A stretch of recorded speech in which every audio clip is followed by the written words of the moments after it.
am a wife and a mother and an insurance agency owner, a friend, and a PTA advocate. I am so excited to talk about all of the things that I find most precious here within our community, within our lives, and within our faith, friendships, and relationships. Here on Heather's Most Precious. Y'all, we're starting off this episode of Heather's Most Precious with a little more fabulous fun, starring Amber Lewis. And here we are. That was so exciting, y'all. Did you hear it? We'll take it away. I'm going to keep doing it. I got so excited. It feels so official. It is. We're on air. We did it. We did it. Yes. Now, Amber, you have had an incredible musical career, and it is never ending. It continues on. Tell me about The Voice and your experience on the very well-known show. Yeah. I've been doing music since I was little bitty, performing on stage since I was about 9. And so, of course, you just continue to look for the next big thing, the next big opportunity. That's just what this business is all about. And I graduated high school and had big plans to move to Nashville. That kind of came to a pause, and a lot of personal things happened in life, and we can maybe dive into that a little later. But my best friend signed me up to audition for The Voice to kind of just bring a little light to my life. And I've never really wanted to do that show because I was like, well, I want to make it the organic, the old school way. But we decided to do it, and we made a trip all the way from Dallas, Texas to Atlanta, Georgia for the audition. We got stuck. Huge trip. Oh my goodness. A huge trip. And the funniest part is I'm 18 years old and I forgot my cell phone at home.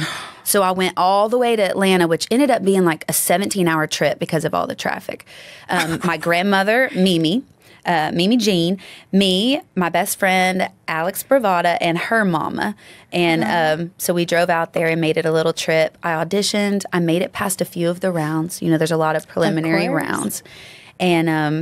And then I ended up never getting the call back once I got home. So that was for season 3. And then season 4 auditions rolled around, and they were coming to Dallas, where I was from. And I thought, it'd be a shame if I didn't just try one more time. Of course. And so I went and auditioned, and I really had it in my head. I was like, okay, you have to be a character to be on this show. You have to really know who you are and play a part. They're casting a role at the end of the day.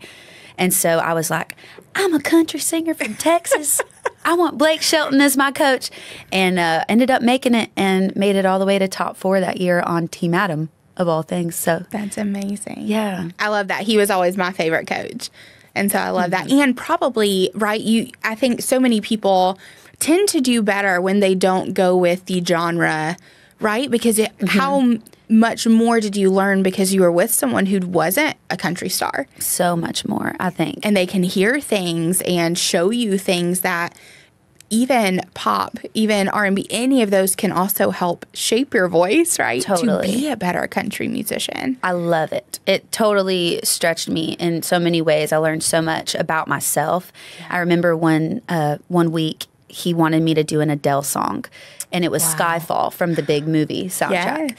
And I had a meeting with him in his trailer, and I was like, dude, like, this is like TV show, like, this is like, for lack of a better term, but it's like suicide for a show like this. To do a Whitney Houston or an Adele tune, you can't compare to somebody like that.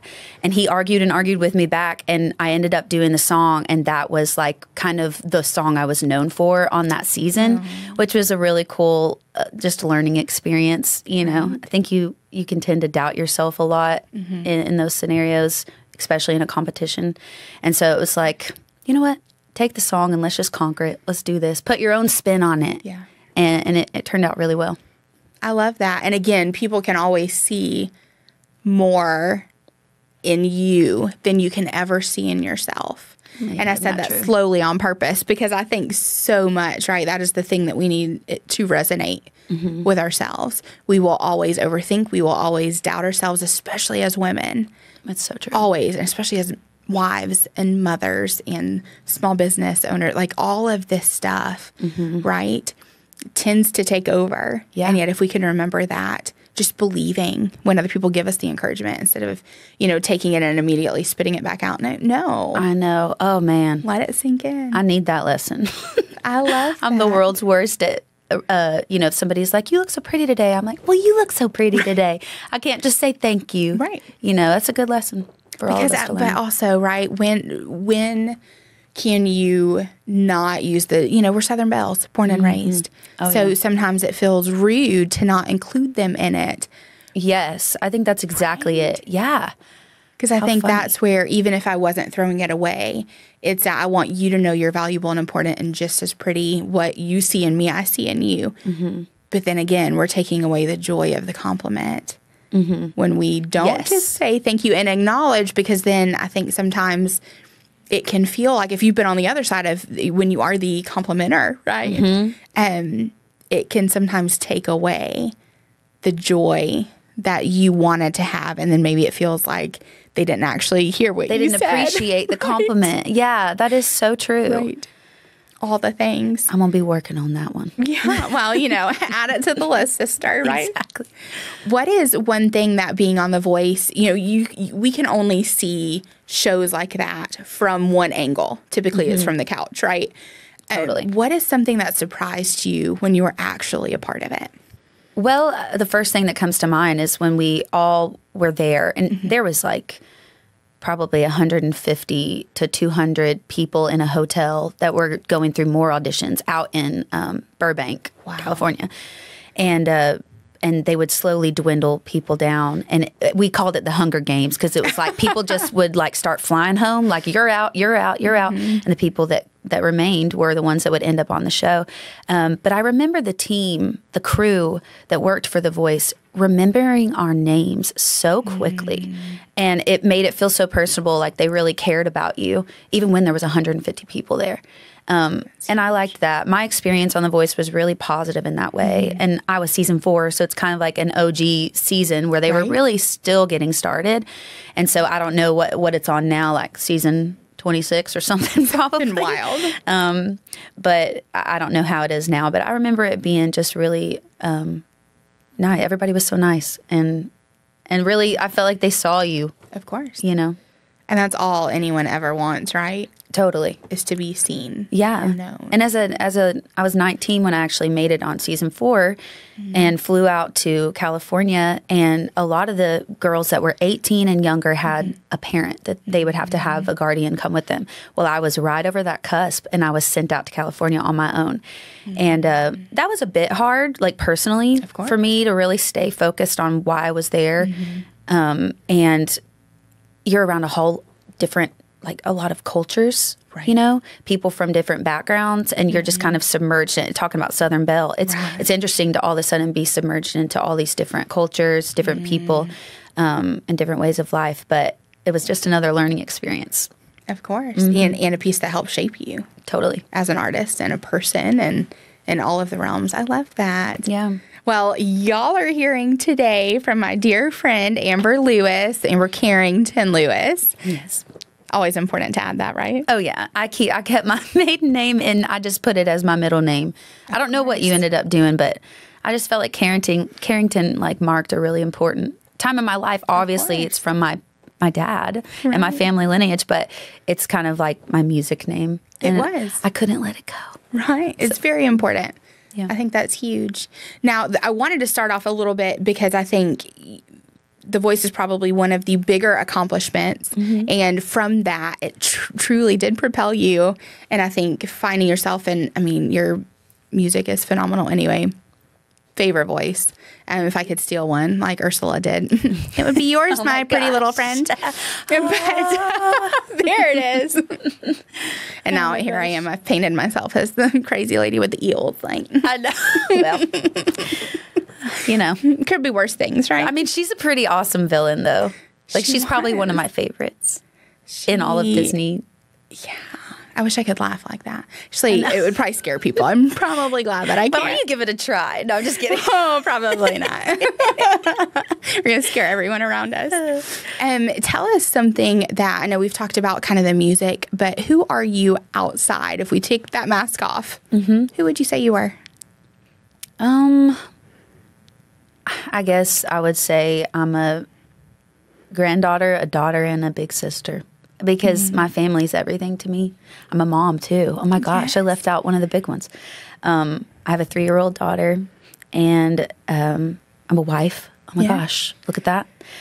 Me and my husband have been together we're coming up on 10 years, married 5. Oh, yay. So we're celebrating that this year. And what's really cool is when my daughter was born, my grandmother moved out here from Texas, and my dad, stepmom, and 4 of my sisters moved out here too. And so I spent a lot of my young 20s, really all of my 20s without my family because I lived in Nashville and moved here to Chattanooga. And now having them here, it's kind of a learning curve because I'm like, oh, wait, I can call my dad and go have dinner with him on a random Tuesday.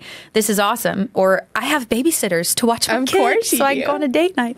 But it's actually really healing to have my family around like they are now. Of course. It's been really awesome. But yeah, I would just say family is what I'm all wrapped up in when I'm not singing. I love that so much. Yeah. So what did life look like for you after The Voice? So I moved to Nashville pretty quickly after. And it was actually kind of funny. So I was on Team Adam, and I really wanted Blake just because of my country roots. And I was obsessed with Miranda Lambert, and they were married at the time. And so when I got on Team Adam, I was kind of like, how's this going to work? Well, the mentor ended up being Hillary Scott from Lady Antebellum. Oh, wow. Which was really cool. And I thought, okay, this is awesome. I'm going to get to talk to a female country artist and learn from her. And so that day she came in and we went over my song, and she gave me some pointers and stuff. And her manager was there with her. And so whenever I moved to Nashville, I got hooked up with a booking agent, and he had a friend named Daniel Miller who ended up being Hillary Scott's manager that was there that day. And when he heard that this booking agent was representing me, he's like, please set me up with a meeting with her. I loved her voice. I would love to work with her. And Daniel actually was Martina McBride's manager as well, and a few other people under his roster. So I met with him. He became my management, and he opened up a lot of really cool doors for me that otherwise probably wouldn't have happened unless I worked many, many, many years in the Nashville town. They say you have to work 10 years for anything to really kick off in there. But anyways, he opened up a door for me to perform at the Grand Ole Opry. And I got to do that 3 times. And I remember Bill Anderson being one of the guys that introduced me. And I grew up on his music with my papa. And so dream. It was a huge deal just to be able to stand in the circle and be amongst all these stars. And so that was a really cool bucket list moment. So I would say that's my greatest accomplishment, even over The Voice. That was a really cool thing for even my family to be there to experience. So I love that. Now in Nashville, did you do some collaboration, or was that really just trying to, I know you have written other music as well. Was that just kind of a season of finding yourself and kind of where you fit within all of Nashville country? Yeah, that was a big part of the plan. I had written probably 5 or 6 songs, and I actually met my husband right before I moved to Nashville through some mutual friends. So he produced those songs for me, and I was planning on releasing them, but once I got hooked up with Daniel, the management, he recommended I don't release anything yet and that I go straight to work writing. Because majority of people write, and they have 100 songs they look at, and they pluck the best 10 out of that. And so my job was to write every single day. Well, somebody that grew up performing since she was 10 years old, pretty much every Saturday, it was very hard for me to not be on stage. And it started getting a bit depressing, and I was living alone, didn't have many friends. My time in Nashville was not my favorite time in my life, to be honest. There was a lot of really great experiences, but overall, it was a bit dark, to be honest. And so I ended up, after about 2.5 years there, I ended up deciding that I was going to move away. And I was either going to move all the way back to Texas, or I was going to move to where Dran was from, my husband, boyfriend at the time, which is Chattanooga. And I thought, well, I'll move to Chattanooga. That's not too far if I do want to go back occasionally and continue on this road. So I did do a lot of collaborations, though, and it was awesome. I got to write with some really big songwriters and wrote some really cool songs. That's amazing. Now, you've brought up kind of the darkness. I think a lot of times, right, you, from the outside, the general you look at something like the opportunity to be in Nashville and write music. And, of course, we can understand there's a lot that goes into it, right? There's amazing people that just even fill the bars on their open mic nights. But very rarely do we see that it's not just the glitz and glam. That was cute, right? I don't know what that word was. It wasn't glitz. I knew where you were going. But that it appears to be, which is life in general. Right. But do you feel like there's probably more of that, the kind of the darker side of things and the hardship than maybe people really understand? I'm sure. I think that's true for everyone, even outside of music business. I think that's true for everyone. We all try to put on our best face, and especially with social media, it's like the highlight reel, as they say. And the further and further that progresses, I think it's really hard to be vulnerable with each other when we're together, and to really show our friends and our family that we're struggling, we're having a hard time. And I don't know, I'm a pretty open book with that kind of stuff. I think it's just important to be. That's how you change people's lives, is when you're open and honest about the things and the struggles you've been through and how you got out of it. And so I think the reason it was a dark time for me is when I was 18, my mom had battled with cancer for about 5 years, like all through my ending of middle school into high school. That's a pretty hard age in general, but to be, essentially watching your mom die slowly was really rough. And so as soon as she passed away, it was only a few months that I went to Atlanta to audition for The Voice. And then when I made it on the show, it was very weird because I was still in this hard grieving of the loss of my mom. And then I have this 5 minutes of fame at 19 years old, and I'm all alone in LA, like, oh my gosh, this is a lot. And so a part of me thinks I kind of went on autopilot and just went into performance mode and did my thing, when in reality, I'm like hardcore grieving over here. Then I moved to Nashville, and I'm completely isolated from anyone that knows what I went through. And so it's, not to be like, oh, this is a downer, all of a sudden, but just to paint the picture that I think that's essentially why I ended up leaving, because I didn't really process my grief. And I don't think I probably really started processing it fully until a couple years ago, which it's been 10 years, 12 years since all of that happened. And I think we can harbor our grief for that long, and that's even longer. And that's sad. But yeah, anyways, that's kind of what I meant by the dark time in Nashville.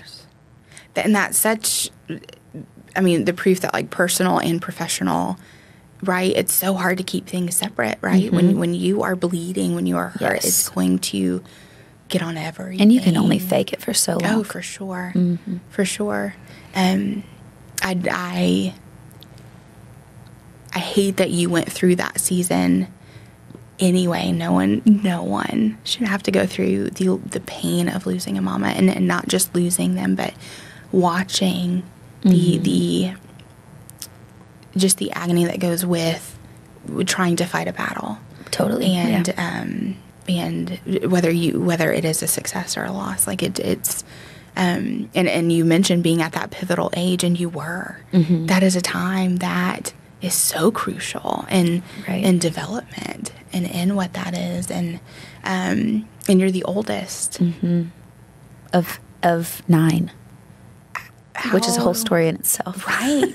Because I'm sure that probably also painted into you had to be strong for everybody else. Totally, yeah. My mom was always honestly, reminds me of you in a way of just being so positive and smiling through everything. Even though you get thrown something hard in life, you smile through it, and you especially smile through it for your children. Mm-hmm. And my mom, the only reason she made it 5 years with the cancer that she had was for her kids.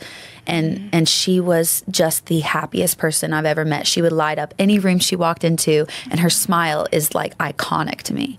And so I really truly think that's what got me through those times is watching her struggle and continue to choose joy and choose to fight with a smile on her face. And so I am thankful for that time, even though it was hard. It really gave me an outlook on life that I'm happy that I have too.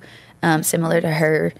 But yeah, having all my little siblings, that's a whole story in itself. They're not all from the same family, which thank God, because that sounds like a chaotic household. It was already chaotic, but yeah, my parents had me and then separated and had 4 kids each with other people. But they're all my babies. Of course. Yeah. And I'm glad that they have you. I think it's sometimes through the hard, no matter how long it takes us to process the grief. Because, of course, if we're not in a place where we can acknowledge, which you're in a place filled with noise. Mm-hmm. And even though some of that was good, right? I'd also think sometimes when we're not able to process it's because we're not ready. Mm-hmm. Right. Because we don't know how, or we have not been equipped yet. We don't have the resources or the people surrounding us to help us through that time. Mm-hmm. But there is... I know for me, when I've walked through really terrible seasons or seasons of hardship, and which I cannot even begin to imagine the hurt and kind of navigating a season of loss with a loved one like a mama. I can't. But in the small seasons of hardship that I've had, it is a choice to choose, right, to walk through things well. But I think sometimes it's in those seasons that you truly do learn who you are. Mm-hmm. And if we are able to look to the things around us and the people, right, because we may be stuck in time, but the world keeps spinning. Yes. And those are the times that truly do shape us. I couldn't agree more. And I'm sure you would not be who you are today without those seasons. And I think too, your music, you are a storyteller and you are an emotionally driven artist. And I love that because you can hear that you mean the lyrics, right? Thank you so much. Not just words, you bring them to life. And you being able to grieve, did that give you a different perspective when you did start, kind of when you went back into the music industry? Rephrase that question. Sure. Yeah. As we know that, right? Those seasons kind of shape us. Yeah. Did that shape you to the point that it changed the way that you did music? I'd say maybe it does now. I think that I buried everything with my mom so deep that I would really refuse to even talk about her or talk about memories of her for many years because it just hurt to. Right. And I think in the past 3 years, I realized I had started talking about her again when my daughter was born. And I started being okay with telling Dran stories about my mom or talking to my Mimi, her mother, about her and teaching my daughter who she was. And, I'm crying. No. But just honoring her legacy. I think that I didn't do that for so many years because it just hurt to talk about her. But I want to honor her legacy, and I want her to live on in our family line, and I want my children and my siblings' children to know who their grandma was and pull from her strength, too, even though they didn't know her. And I think that now when I perform, like you said, storytelling and really feeling the lyrics that I'm singing, I think that I've been able to feel music deeper now that I'm on this healing journey and not take this gift for granted, and use it to just impact people, whether it be through church or, I play at a lot of weddings and in those moments when I get to see a mom and a son do their little dance or a father and daughter, the bride, do their dance. those moments are so special to me because it's a little moment in time that I'm able to create this memory for them. Of course. With the song they typically chose out, for their daughter. And I don't know. No matter where you're performing or what you're singing, I think that you can touch people at the heart level just because music has a way of doing that. It does. Pulls on the heartstrings. And sometimes no rhyme or reason, right? Grief can hit at any time. The celebration of life can hit at any time. And yes. I love that, even though I think for a lot of us, our healing journeys don't end. It is a constant, right? There's something else that we can work through that helps shed light on something else. But I think there's such a beauty in being able to understand in a new way. Oh, yeah. And you're right. There's something that moves with the melody and with the words that are sung during, whether you're at a concert, whether you are at a wedding, whether you are worshiping on a Sunday morning. There is something so special about that time, and I love that. Even though it had to be hard, that you are continuing to produce and that you've been able to find a way to also celebrate your mama. Now, your precious little girl. Little Miss Isla Jean. I love my girl. She's so much fun. Sweet. She's so spunky, so loud, and just like funny. She's the best. I love her so much. It's amazing when you finally start to see their little personalities, because you can see some of that as infants, but it's when they finally start talking and their mannerisms. Yes. And she is a little diva. Yes, she is. She looks just like her daddy, like almost like a clone. But I'm afraid she's going to act just like her mama. Well, we can already see that. in a fun way. But yeah, I know. I can't wait just to continue growing with her. Like, it's just fun every day. A lot of people say they miss the infant stage or they want to go back or it's happening too fast. But I'm just like so grateful for every single day that I continue to get with her and just learning more about who she is as she shows us that. And I get excited for all the days in the future too. Like, oh my gosh, one day she's going to be a teenager. She's going to like have her first boyfriend, and I'm going to, get all the tea of the drama of the whatever cheerleading squad or the basketball team. I'm just excited to be on the sidelines of her little life. Front row seat. It's very exciting. There's something beautiful about being able to live kind of vicariously through our children.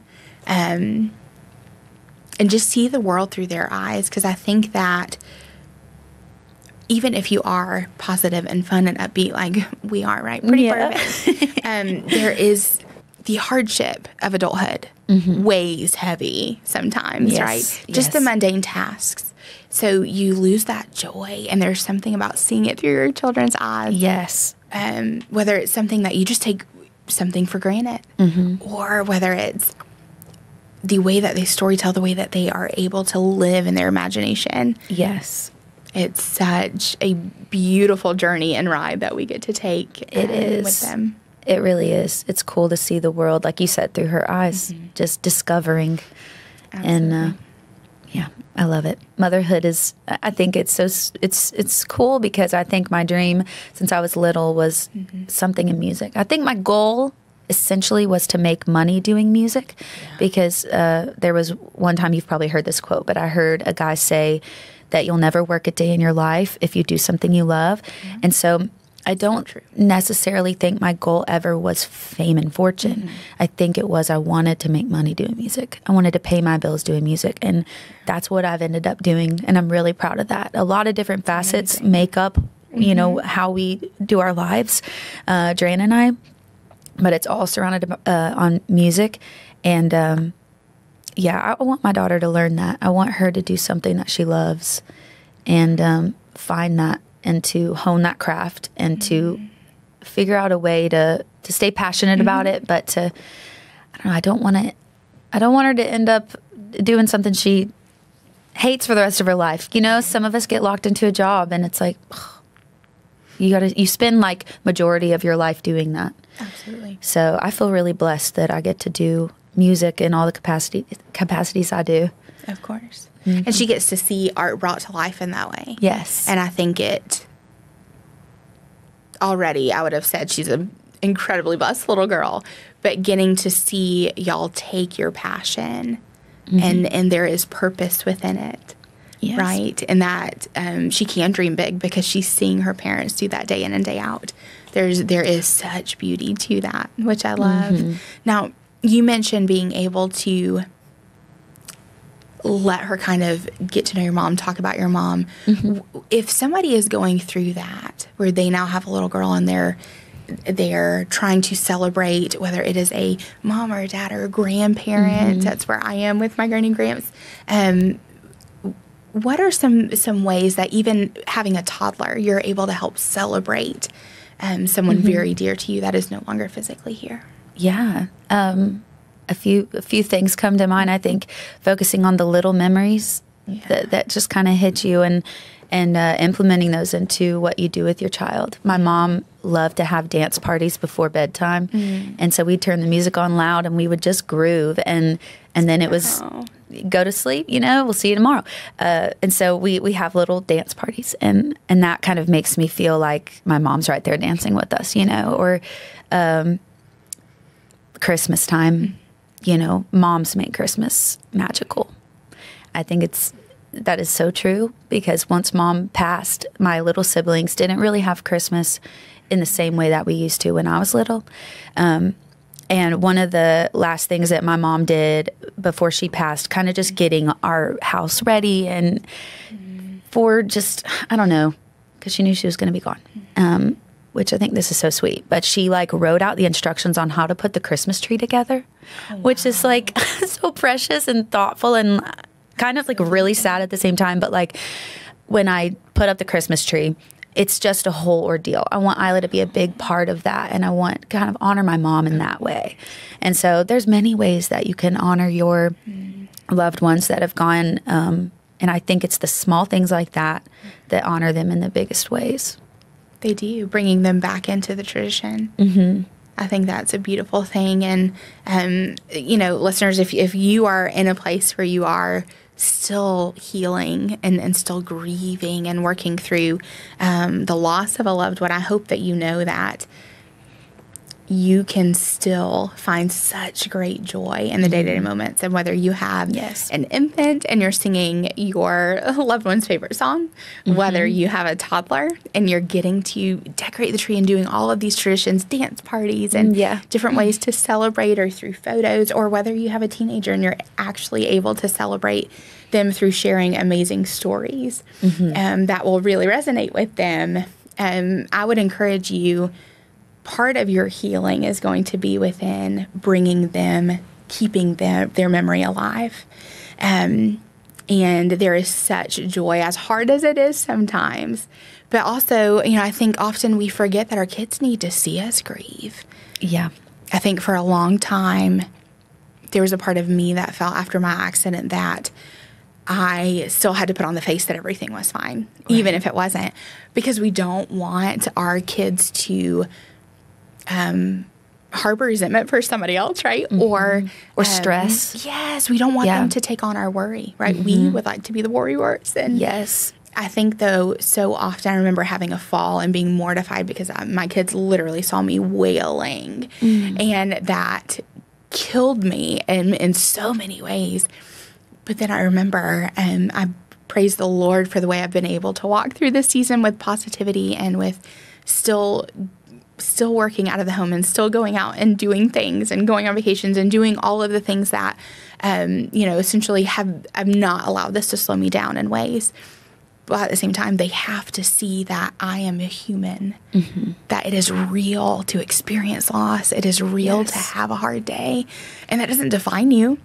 It doesn't mean that I have failed during this healing process. No, it means that they get to see me where maybe I'm at a low point, but then they get to see their mom pick herself back up. Yes. And continue the next day. It helps them learn how to cope and go through seasons. And I feel like we really do essentially rob our families of allowing them to see those parts of us. So true. If we're not living life in front of them, Yeah. We're just built to protect them at all costs. And we look at grief like it's the enemy, but grief is the absence, or what do they say? It's like grief means that you had somebody worthy enough of so much love, you know, and you're just missing them. But so we don't want to bury that grief because it's really unhealthy.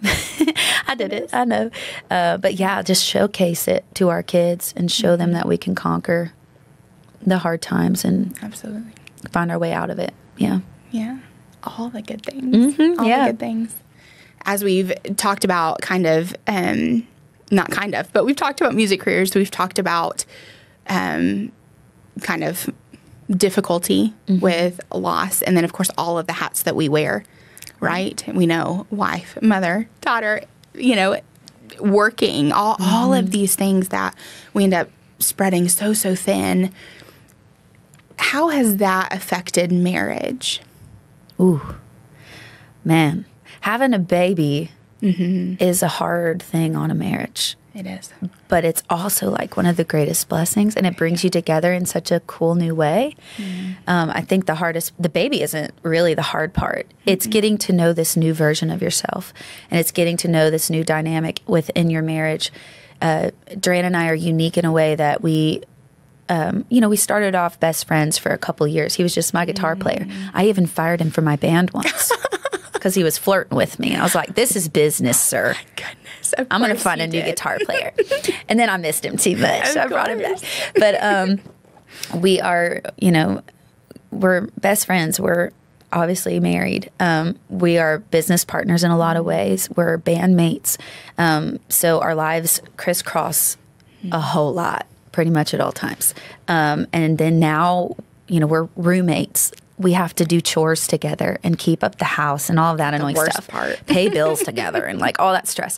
And then now we have like a little human that we have to take care of. And I'm getting up at all hours in the night to feed her and all this. And I'm looking at him sleeping and I'm like, how dare you? I just want to punch him because I'm like so jealous that he's sleeping. And I'm like, come on. So we're having to figure out how are we going to like both do this and balance this so it's not all falling on one person and the house isn't all falling on him, the baby's on me. So it's like juggling life now together with this new dynamic. It was hard and like confusing times.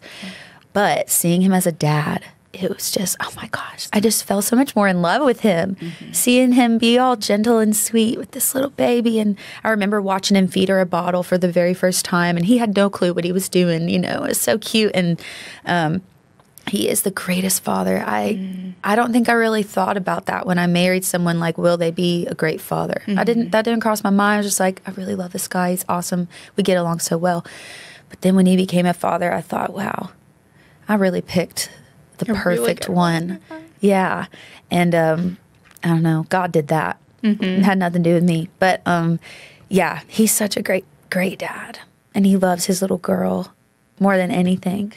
I'm grateful for him. Yeah. He's the best. But it was a learning curve, another learning curve of life. But I would say, not to scare new moms, but I would say you like fully get yourself back after 2 years of having the child. You have 9 months of carrying them, and then about when they're 2 is when I started to feel like I had Amber back, and I wasn't just mom, but I, just got a little piece of me before I was a mom back, and we just found our footing in parenting, and life seems good again. And then it's like, okay, now.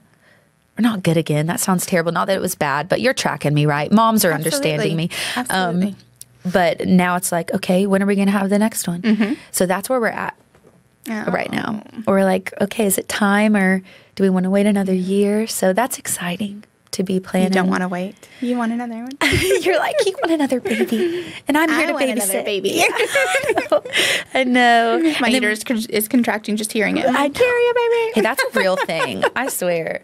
I'm laughing too because Isla came out looking just like Dran, and so I'm like, if we have a little boy, he might come out looking just like me, which means he's going to look just like my dad, which means I'm going to have a miniature Eddie running around, and my dad is just a goofball. He's on 10 at all times, jokes, so that'll be hilarious if we have a little miniature Eddie. That's awesome. Or you could end up having 2 boys that look just like your husband. You're like, I only gave you dimples. What's happening? Oh, my gosh. All I gave you was life. I know. 9 months, and you each got a dimple. Cool. Wow, great. At least those are in their face, right? Yeah, except for your son, Oakley, is literally your twin. He is, like, personality-wise, 100%. Oh, I've never met a sassier kid in my life. I know. I love him. I love him. Stage.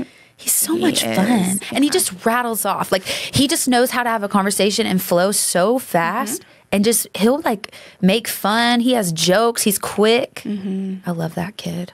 It's amazing how he's always preferred adults to kids. I mean, from the time he could talk. They get his humor. Because they're quick, too. Most kids aren't that quick. Man. They're not. Talented. He told me the other day, he was like, yeah, I just don't like to waste my time. I'm like, oof, well, maybe we don't say that during school hours. Well, you know, honesty is the best policy, though. That's true. So what does he want to do when he grows up? That's true. An artist. Like a painter? No, like singing. Oh, okay, musical artist. Yes. Oh, I know. And acting, and right now he does voice and acting lessons. And oh, my gosh. He's in his realm. It took us a while to get us here, where, I say us, him, where he fell. And I think it's hard. You know, our older son is super athletic, and they're both absolutely brilliant. But it's hard to be the little kid. I'm the younger kid. I get it. Yeah. Living in the shadow.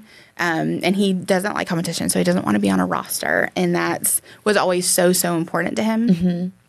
And so trying to find that. And he was great at gymnastics when he did it. And he was great at the piano. But it's just hard for, and jiu-jitsu, I mean, he's done a lot of really cool things, but just, I think sometimes it takes you a little bit. And I think he needed that confidence level to grow. Yes. And now that it has, and now that he's stealing our family spotlight, which is incredibly rude. Yeah, it is. I mean, how could he? Oh, my gosh. I think the spotlight's big enough for both of you. Maybe. Not really share. Sure yet. You take shifts. Yeah, until he's 18. And it's like, bye. Have fun. You're kicked out now. I think it's funny how parents say that. You got till 18 years, this kid. And I'm like, yeah, right. No. They stick around a little longer than that. Are you don't want to stay in the basement? I know. Grandma's boy. 33. I'm like, you don't have to move out. You right. Just stay with me forever. You're only 40. Like, this is, you're in your prime, babe. Like, you're good. Oh, my gosh. No, it's so exciting. It's amazing to see, I always say, like, my kids are the best part of me. Like, the absolute best part of me. And not just because I actually produce something worthwhile, but they have the greatest qualities that I feel like I get to see in you, actually, which is so wild, is you can see yourself, right? And we're so critical, and we're so, we're not enough, but we're too much all at the same time. And then, but you're appreciating those same qualities in your child. I know. How messed up is that? It's a really crazy feeling. I remember feeling that with my little sisters when they moved here. I started seeing them grow up, and their features were changing.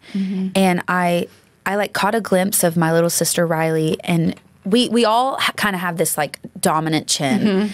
It's the Carrington trait. And I saw my little sister. She's 17, and I looked at her and I thought, oh my gosh, she looks just like me. For a second there, it almost looked like I was looking at my younger self. Right. And I thought, she is so beautiful. I just love her so much. And I noticed the jaw, and it made me, like you said, appreciate what I have, because I was finding such beauty in her. Why can't I see that in myself when I look in the mirror? And but we can, and we should absolutely look at ourselves and be like, you are beautiful. Speak the loving words that we speak to our family and our children and our friends to ourselves. Why don't we do that? But more often. More often, for sure. Yeah. I go through phases. Some days I'm like, I don't know, I'll say something or tell a joke or go off on like 8 bars of nonsense. And I'm like, I love myself. Like, you're really great. You're so fun to be with. Right. Like, let's be best friends. But then there are other days, and you cannot please yourself. Oh no, I get so annoyed with myself. Once offended, always offended. Like, stop it. Get it together, Heather. What are you doing? Could you at least shut up for 2 seconds, Amber? Right. Like, that's how I feel sometimes. Yes. And it's so wild that you can almost be bipolar with yourself, right? You're like, you're great or you're not, and there's no in between. Right. You're great or you're not, and then we sound really mean. Like, it's, That was a rhyme. You're a songwriter. You're a songwriter. Is there ever a time that you just take to kind of, whether it's meditate or reflect, where it's just kind of being able to celebrate, whether it's a professional accomplishment or personal, whether it's your family? Do you ever just kind of sit in it?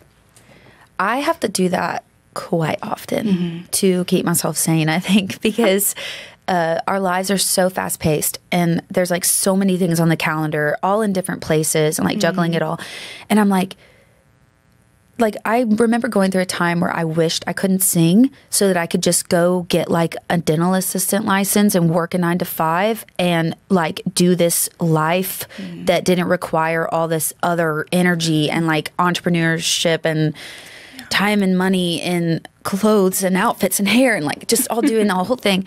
And so I have to be like, I have to constantly talk myself off the ledge of getting this like 9 to 5 job that would pay way more money for a little less work probably all the time. And I have to be like, you know what? You're doing what you love. Like, stop acting like you're not living the best life for you. You don't want to go work at a desk job. That's not who you are. A lot of people thrive there, and that's great. But that's not who you are. Just live the crazy life that God had planned for you, and just thrive. And so I have to like convince myself of that almost every week. Realizing that there is purpose in where you are. Yes. Because I think but I also think it's one of those kind of, the grass is greener. Well, no, honey, they have turf. Like, it's one of those reminding yourself and kind of that consistently speaking so it resonates. Yeah. They say the grass is greener where you water it. And so constantly reminding myself of those things, that's watering the grass I'm standing on. And it's so important and crucial if you want to grow in any capacity. Yeah. Is again, cementing that foundation. It's a beautiful thing. Is there somebody, if say somebody has, maybe their family's grown, they have a toddler, we've talked about how that does, as much as it provides beautiful things out of a marriage and allows an opportunity to see those, it can be a hardship. From what you and Dran learned as y'all had Isla Jean initially, is there something that you would say could maybe help them, some advice you could give to kind of find their ground? Within their marriage? I think something that's so, so important is being so grateful. Like last night, Dran and I were doing a rehearsal for a show we have coming up that's, it's pretty stressful because it's not the typical music we always do. So we're having to learn a lot of new songs, and we're playing with a few members in a band that we've never played with before. And so there's just a lot of stress on it. And sometimes, because we are married, in our band rehearsals, we can kind of bicker back and forth. You know how married couples will do. And it's a bit unprofessional, but it's kind of like, listen to me, what I'm, so then after the rehearsal, we get done and it's great. I'm really proud of it. I feel really great about it. And I remember to thank him for what he did. Always thanking each other and being like, I know it was a little bit stressful, but thank you for all the effort you put into that. And thank you for getting through that. Or just thanking them for dinner, and just remembering to be like, thank you for buying dinner tonight. I know we're married, but still, just being grateful for all these little things that they do for you and remembering to speak it out loud and not just think it to yourself. Because otherwise it looks like an expectation. Yes. And it's not maybe always how you feel. Right. But maybe kind of slowing it down to be able to. Thank you for doing the dishes this morning. Whatever it is. Awesome. Yeah. I think just making them feel, I don't know, like you love them and you're grateful that they're your partner in all of those things. And that's the big word, the partner. Right? Yes. That's a huge piece of what sums we it get up. to do And I think that helps communication, right? When you are constantly sitting in a heart posture full of gratitude. Yes. Not only are you looking for ways to celebrate each other, but then when something hard does come up, it's, something with the kids or we're financially stressed or whatever it is, it allows you to communicate better through that if you're in that place. Yeah, it keeps you more open to each other, I think. Yeah. I love that. Yeah. Well, Amber, it's been an absolute joy. I love that. Anytime we get to spend with each other is just an absolute joy. But being able to talk through, thank you for being so vulnerable and, just kind of sharing where you've been and where you are. Yeah, thank you for pulling that out of me. It's nice to talk about the things you've been through and how you can find joy in all of it. And keep on pushing along. Yeah, joy of the journey. I love that. Now, in true fashion, right? Yes. I would love to know, Amber, what do you find most precious? I think I probably have already touched on this, but just my family. Yeah. I love, love, love being a big sister. And that's a really important part of who I am, my little babies. And getting to watch them all grow. I do feel like a little bit of a mom to them, probably. And it's exciting that one day I'm going to get, I'm seeing my child grow too, but there's something about my little siblings, just growing up with them. And you really don't have anybody closer than the people that you grew up in a house with. And it's just really special that they're here now and I get to continue with like an adult relationship with them. That's a different dynamic. So different, yeah. I've always felt like I was so much older than all of them, and now our ages are plateauing, and so the most precious thing to me is my family, my Mimi, who has been my best friend all my life. She's my biggest champion. She's the best. She's the best. She's my own little personal Dolly Parton. And my parents are awesome. My husband's the greatest. We already talked about all that. But sweet Tran. Yeah, most precious is my family. They say that that's the only thing you get to take with you. And I love all my people. Yeah. It's so true. I love that. Well, you are doing big things. And I'm very proud to know you. Thank you. Me too. Absolutely. Thank you for having me on. Of course. And y'all, we will make sure that we are sharing where you can find Amber Carrington Lewis, but Amber Carrington on most musical platforms. But we will share some links below so that you can catch up and then see if you are local or maybe going somewhere where she is going to be having a show. We would love for you to join us. And yes, I best voice, truly. If something happens to hers, you know who took it. Okay. Oh my gosh. And y'all, I hope that whatever you're going through, whether you are still in a grieving season, whether you are in marital hardship or stress, whether you are entering the world of entrepreneurship, whatever that looks like for you, or if you are sitting in a season where you feel the sun on your face and you are just grateful to be where you're at, I hope you know that you are seen and known and loved and valued. And what you're doing is making a difference. And y'all, as always, I hope that you will walk into this week choosing to be kind, choose to be grateful, and I hope you will choose to encourage someone. And we will see you back next week for another episode of Heather's Most Precious. Bye, y'all. Heather's Most Precious is brought to you with love by the Hendrickson Agency, an insurance agency serving all of Georgia and Tennessee.